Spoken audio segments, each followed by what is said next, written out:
Welcome, ladies and gentlemen, to another edition of the Motown's Wrestling Review. I am your host, Tony Motown Allen, and I'm the president of the Motown's Wrestling Group on Facebook. If you're not part of the Motown's Wrestling Group on Facebook, make sure you join, okay? And today, we're going to be talking about Friday Night SmackDown. I'm of course sitting here sporting my world-class championship wrestling shirt. One of my favorite wrestling promotions of all times, going back in the day. You had the Von Erichs, you had the fucking Freebirds. In my opinion, one of the most underrated wrestlers in the history of wrestling was with world-class championship wrestling. The man that had greatness at his fingertips, and unfortunately was taken from us too soon. And that is David Von Erich.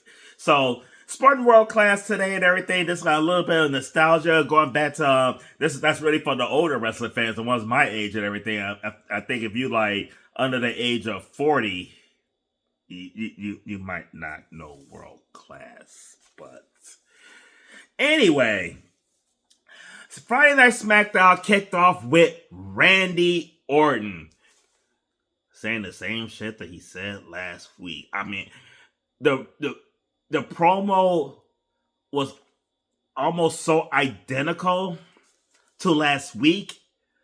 I thought I had clicked the wrong episode of SmackDown. I thought I was watching an old episode. Not a good, in my opinion, not really good look at all.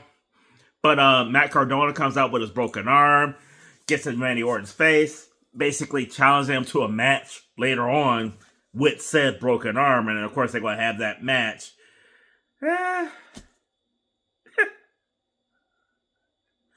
Randy Orton versus Matt Cardona with a broken arm in the main event on SmackDown.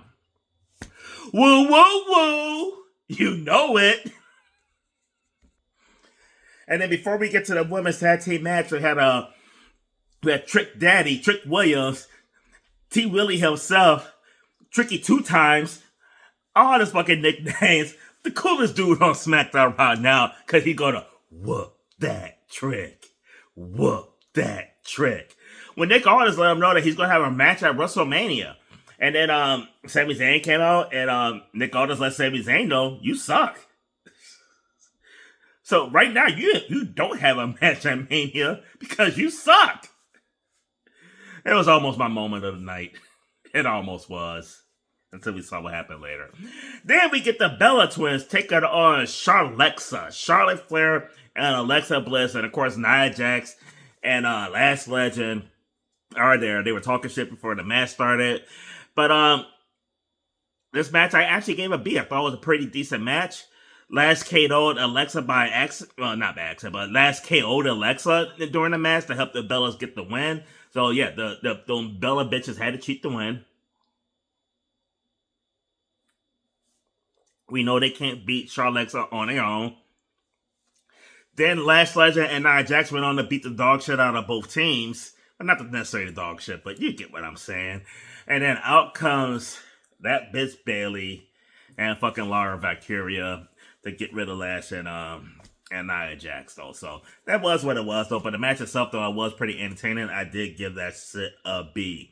Next, we had a promo with R-Truth, thinking he's part of Judgment Day, and Damian Priest, Jelly Roll, who is, I guess, Tom and Nick Mysterio, and Rhea Ripley.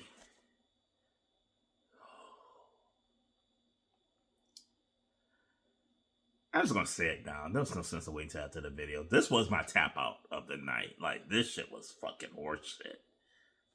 Horseshit. Then Rhea Ripley's out there cutting a promo. Jada and the baddies come out. And I said they officially called the baddies, but why not? It's basically the baddies.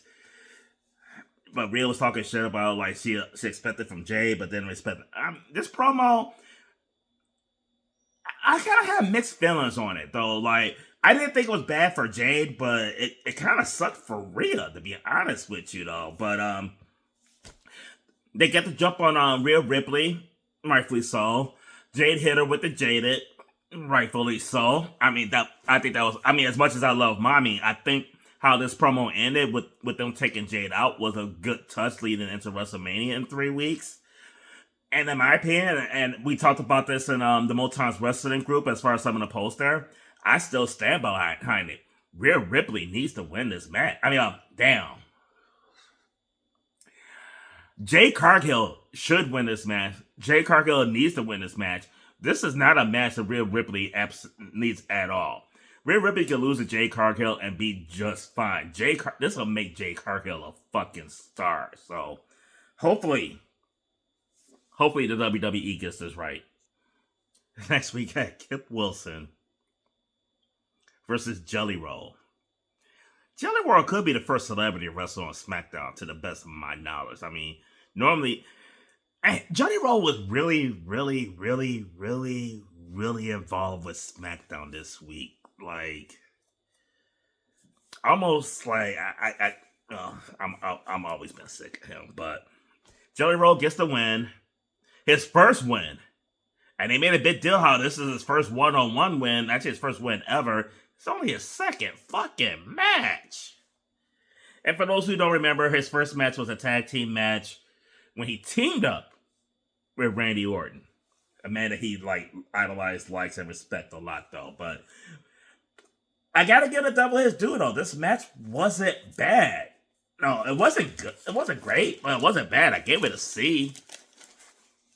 I mean, that shit with B-Fab and Jade was worse than this, in my opinion. So it wasn't that bad, as far as I'm concerned. So Jelly Roll's okay. It's just something about him that just makes me kind of like, kind of sick of him. And how does that do with him being a celebrity? Next week, got Carmelo Hayes' open challenge, and Sami Zayn answers the challenge. I would have been a lot more excited about this match if they didn't spoil it for me. And when I say they didn't spoil it for me, I'm talking about Nick Aldis in the promo earlier when they basically said, Sami Zayn, you fucking suck, and you got to earn your way into to WrestleMania. Because of that, I knew how this was going to go. But the match itself was really, really good. Carmelo Hayes is him.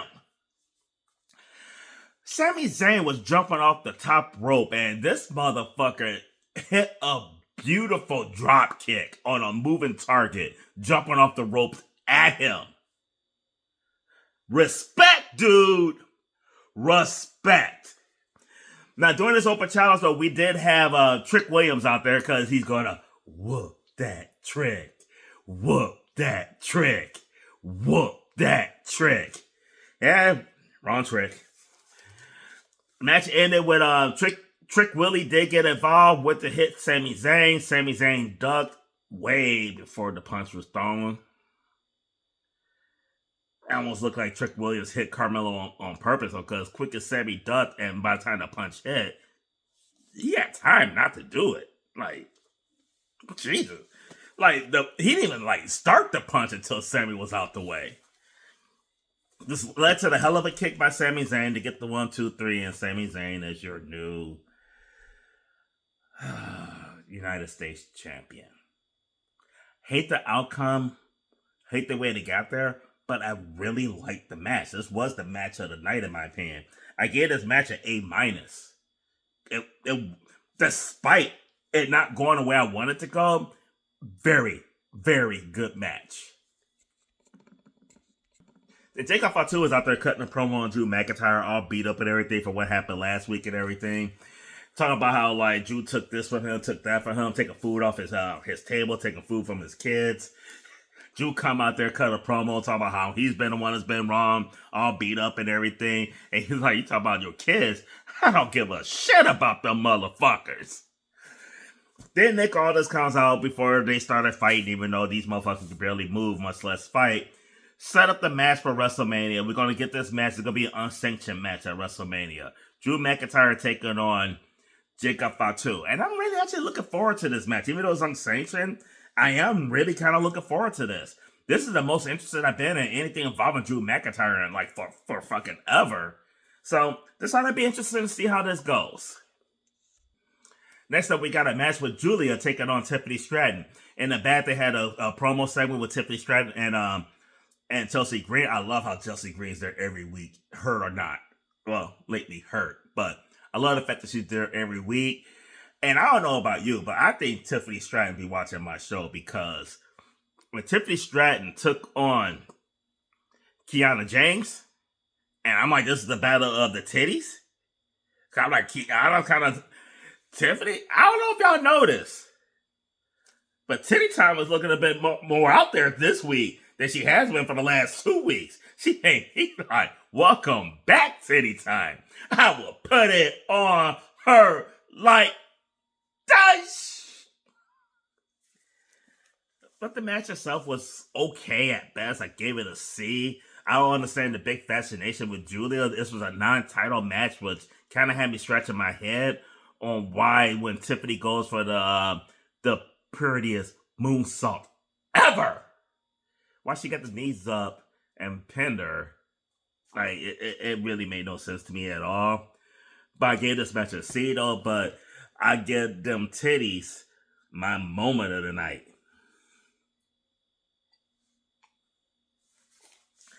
Next up, we have the main event. Randy Orton taking on Matt Cardona. Woo, woo, woo. Just be Zack Ryder at this point, because only thing Matt Cardona is Zack Ryder without the woo, woo, woo. That's it.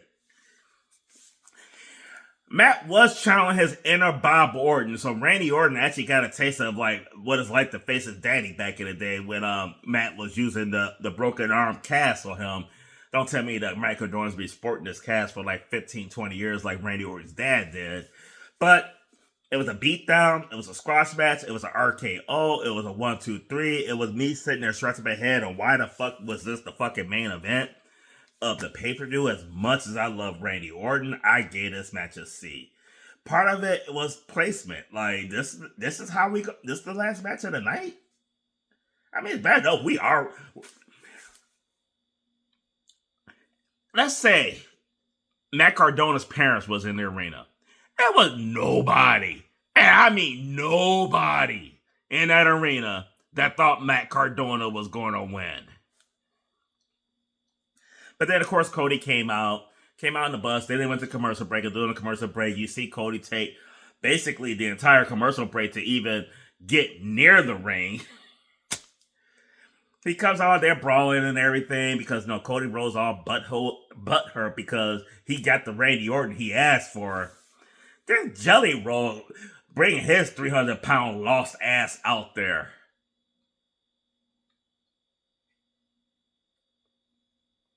I've been waiting for the moment, and it finally happened. Jelly Roll, that's your friend. We friends. Cody, your friends. Cody, no, Randy Orton, your friend. Bang! RKO. I absolutely love this version of Randy Orton. God, I love it. Only thing I'm asking for, I know I've been asking for a lot. I know I have, like Jade Cargill winning at Mania. Not only am I asking for Randy Orton to beat Cody Rhodes and win number 15, I want him to punt kick his head off his shoulders. Please. We ain't had a punt kick in like at least 10 years or more. We need Randy Orton to punt kick his fucking head off his shoulders. Give it to me.